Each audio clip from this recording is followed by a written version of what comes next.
जैसा आपने समाज निर्मित किया है वैसे ही आपको नेता भी मिलेगा। भाई आप भी तो स्वार्थी हैं।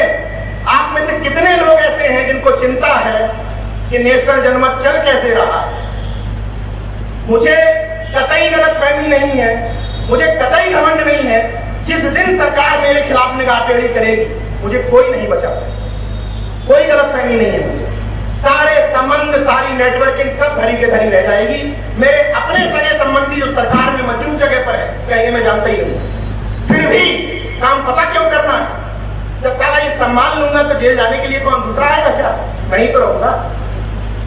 यही भावना इन नकारे मुर्दे नेताओं में पैदा करनी है। लेकिन अफसोस, जब हमारे समाज के स्वयंभू नेता किसी 9 साल के लड़कों के चरण पखारते हैं तो मुझसे व्हाट्सएप पे कहा जाता है नीरज भाई बड़ा बुरा लग रहा है, और शाम को वही जाके उनके चरण पखारते हैं। साला हम विरोध ले ले, तुम कहो कि गुलाम है, और हम वहां जाके कहेंगे ऐसे भक्ते रहते हैं, कोई फर्क नहीं पड़ता है। तो हम बता रहे हैं कि आप ठीक कर रहे हो। मैं सिर्फ जो बात कहना चाह रहा हूं, यहाँ कई लोगों ने वो बात कही, उसी बात को इंगित कर रहा हूं कि हम सब की जिम्मेदारी है। सत्ता कोई हो, कोई हमारे मन मुताबिक नहीं है। यहाँ जितने लोग बैठे हैं उनके मन मुताबिक तो कतई नहीं, क्योंकि यहाँ जो बैठा है वो सत्ताओं से सामाजिक न्याय और सामाजिक परिवर्तन की उम्मीद रखता है। मौजूदा दौर में कोई ऐसा नेता नहीं है जो सामाजिक परिवर्तन और सामाजिक न्याय का हिमायती है। पूरे मतलब घमंड के साथ ये बात कह रहा हूँ, सबसे मिला हूँ, सबको जानता हूँ व्यक्तिगत पसंद कितनी सबकी हैसियत है। तो यहाँ बैठे हुए व्यक्ति के मुताबिक अगर सत्ता परिवर्तन करना है तो अपने जाति वालों से सवाल करना सीखना पड़ेगा। अपने जाति वालों का अगर मन से सम्मान करते हो तो कान में पूछो कि भैया जातिवाद झगड़ना पे कब बोलो। तो 2.5 साल पुराना वीडियो नहीं चलेगा, बोला था सदन में 2.5 साल पुराना वीडियो देखो। क्या यार नीरज भाई क्या बात करते हो? देखो सामाजिक न्याय को बोली थी हमारी देवी, देखो हमारे देवता बोले थे तकरीबन 3.5 साल पहले, ये है वीडियो। तो 3.5 साल पहले बोले थे तो अब काहे वोट दे रहे हो, अब काहे सम्मान कर रहे हो? 3.5 साल पहले कर लेते। अगर सम्मान हर रोज कर रहे हो तो बोलना भी तो हर रोज पड़ेगा, नहीं पड़ेगा? बताइए। अगर जाति के दम पर किसकी दुकानदारी चल रही है तो उससे सवाल भी तो पूछना पड़ेगा, किसकी जिम्मेदारी? हमारी आपकी जिम्मेदारी है ना। अब मीडिया पे आता हूं, हाँ पहले का सवाल किसी ने कहा कि हमारी पत्नी नहीं मानती है, किसी ने कहा ना, किसने कहा था? चले गए आपने ये कहा था करवा चौथ से नहीं मानती। हमने कहा था हमारी बात नहीं है ये, मतलब मतलब आपका यही था ना कि हम तो जागरूक है, हमारी पत्नी नहीं मानती। हमारी स्त्रियां जागरूक है। हमारी पत्नी क्यों मानती है? क्यों मानती होंगी? आपको क्या लग रहा है क्यों माननी चाहिए हमारी बात? इसलिए मानती हैं, सबके लिए बता दे रहा हूं। कार्यक्रम में अकेले अकेले आओगे, सामाजिक न्याय का ज्ञान अकेले अकेले सुनोगे, पत्नी कहां से मान जाएगी? जब ऐसे कार्यक्रम में लेके आओगे 10 बार दिमाग में घिसोगे कि जो ये पत्थर पूज रहे हो, ये शिव का लिंग पूज रहे हो, शिव का लिंग। उन्होंने नाम भी नहीं बदला, उन्होंने ये नहीं कहा कि चाय में मक्खी निकाल करके कहा और पी लो, उन्होंने कहा कि शिव का लिंग है, उसका आकार भी वैसे रखा और पूजवा रहे हो। गजब। मतलब 84 योनियों में सर्वश्रेष्ठ कौन? यहां बैठे हुए लोग। अच्छा एक चीज बताइए, मतलब बिल्ली को पता है कि मिट्टी का चूहा है, खा नहीं सकते, लेकिन 84 करोड़ योनियों में सर्वश्रेष्ठ योनि वाले मानव को नहीं पता है कि पत्थर की मूर्ति है, कुछ दे नहीं पाएगी। गजब।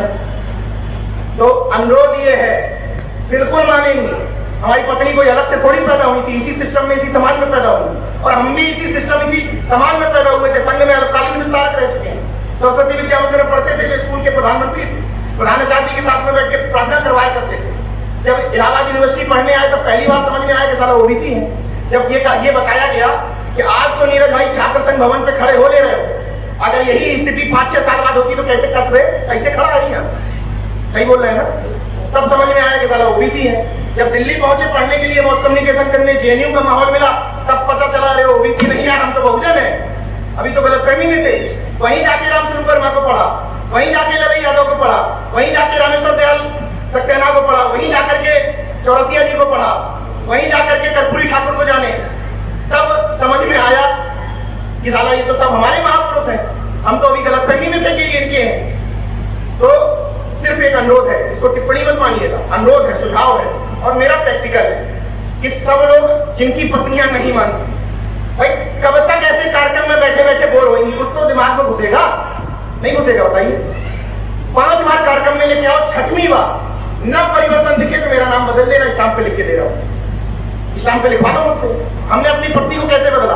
बरेली कार्यक्रम है, चलो इधर कार्यक्रम है, अमर सिंह भैया दबा है, एसके सिंह भैया बगल में रहते, जानते हैं। हर कार्यक्रम में हमारी पत्नी साथ में, अगर माता जी आज नहीं होती बीमार तो वो साथ में होती। भाई इतनी चीज सुना, आपने अपना इनपुट डाला ही नहीं है। अभी तो वही इनपुट है जो लेके आई थी मायके से, वही है ना। आपने कब डाला उनको? कब बताया कि शिवलिंग है? आपने कब ये प्रूव किया कि तुम 2 दिन व्रत में रहो, हम मरेंगे नहीं? कहो तो एक बार, हिम्मत तो करो, निश्चित रूप से मानेंगी। एक और अनुरोध, जब तक नहीं मान रही, जब तक नहीं मान रही है, तब तक कम से कम बीच के बिचौलिए को तो बाहर कर दो। भाई समय लगेगा मेरे जैसा बनने में, अर्धसंगी बनने में, अमेरिकाइट बनने में, तार्किक बनने में, मानववादी बनने में समय लगेगा, कोई बात नहीं। बिचौलिया तो हटा दो। वो बिचौलिया जो आपसे गाड़ी पूजन का पैसा लेके, आपके हाथ में गुलामी का रक्षा सूत्र बांध करके, और उस पैसे का उपयोग पता कहां करता है? आपके आरक्षण के खिलाफ बसें भरने। आपका पैसा लेकर के देता है जो बसें भरो, जाके ओबीसी एससी के आरक्षण के खिलाफ लड़ाई करो। पैसा कहां से आता है? हम लोग आपका दिया हुआ पैसा है। तो इतना अनुरोध है भाई, ऐसा ना हो कि साला मैं आज बोल जाऊं किसी तथा कथित शक्ति के खिलाफ बोल जाऊं, हो सकता मेरी गाड़ी का एक्सीडेंट हो जाए, साला ये भी तो डर है। तो भैया इतना ना डरो, इतना ना डरो। मेरी माता, ज्यादा तो नहीं बोल रहा हूँ, मेरी माता जी का ऑपरेशन हो रहा था पीजीआई में, तो मैं लैपटॉप पे काम कर रहा था। मेरी बहन बोली कि आज कम से कम आज के दिन तो हाथ जोड़ लो, ऑपरेशन होने जा रहा है अंदर।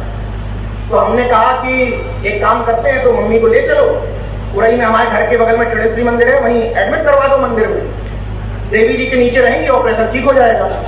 कह रहे तुम फालतू बात करते हो। मैंने कम पुत्र होने के नाते मेरी जिम्मेदारी थी अच्छा अस्पताल, पीजीआई दिया, अच्छा डॉक्टर, न्यूरो सर्जरी के हेड है राजकुमार, मेरे पर्सनल मित्र हैं, उनको दिया, वो बेंगलोर से ऑपरेशन करने आए। यही एक अच्छे पुत्र की जिम्मेदारी होती है, वो दोनों काम करना। बाकी आपका काम है हाथ पर जोड़ना, तो जोड़ लो।